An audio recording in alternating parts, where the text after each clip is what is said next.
ऐका, जगाच्या पाठीवर तुम्हाला किती श्रीमंत प्राप्ती करता येईल, जगाच्या पाठीवर तुम्हाला केवढ्या यशाला गवसणी घालता येईल, जगाच्या पाठीवर तुमच्या कर्माच्या बळाने तुम्हाला स्वर्गाची प्राप्ती करता येईल, पण मातृत्वाचं हृदय सहज प्राप्त होत नाही. मालकाच्या हातात हात घेतला, आता रुक्मिणी हा शब्द विसरा आणि फक्त एक आई आपल्या डोळ्यासमोर उभी करा.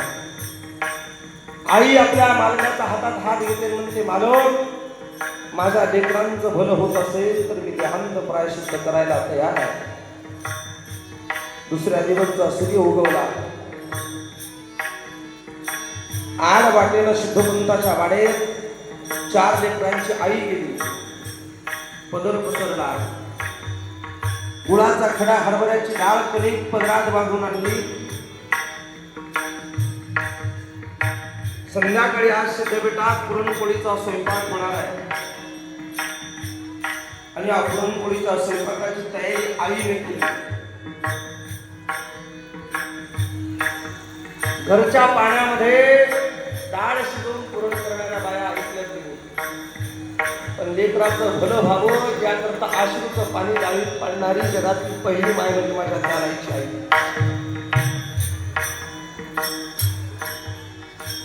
शास्त्र म्हणतं एखाद्या वेळेस पुत्र कुपुत्र होऊ शकतो, माता कुमाता कधीच होणार नाही. कधी जर तुमच्या जीवनामध्ये मनामध्ये थोडासा आई वडिलांविषयी राग निर्माण झाला तर पुणे जिल्ह्यामध्ये हडपसरच्या शेजारी मांजरी नावाचं गाव आहे. त्या मांजरीला ममता बालसदन आहे, आदरणीय सिंधुताई सत्काळांनी एकदा जा आणि तिथल्या लेकरांना भेटून पहा. तिथल्या लेकरांना भेटून पहा. मी एकदा तिथे गेलो आणि एका लेकराला सहज विचारलं, आता हळूहळू मोठा होतोस, तुला काय बनायचं, तुला काय मिळवायचंय?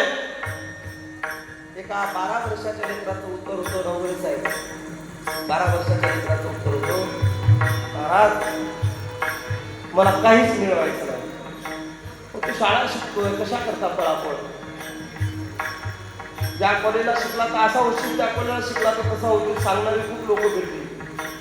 महाराज असं काहीतरी सांगा ना की जे केल्यावरती माझी माय आणि बाप मला परत करते. माझ्या डोळ्यात टचकन पाणी आलं आणि मग मी त्या दिवशी ठरवलं, संभाजी बाबा चांगल्या करता कुणी जगेल माझ्या शेजारी जाऊची. मी त्या दिवशी ठरवलं, ज्या मायबापाला लेकरू नाही, ज्या लेकराला मायबाप नाही, त्याच्याकरता आपण समर्पण करायचं आणि आपण एक आश्रम तयार करायचा. आणि मी ते काम करतोय हळूहळू. महाराज पुरणपोळ्याचा स्वयंपाक झाला, 4ही भावंड जेवायला बसली. डोळ्यासमोर चित्र उभं करा. आई ज्या मायला आपले लेकरं सोडून देहांत प्रायश्चित्त करायचं, इंद्रायणी पुरी टाकून आत्महत्या करायची, मरायचं, ती माय आज आपल्या लेकरांना पुरणपोळी खाऊ घालते. शेवटचा गोड, शेवटचा गोड.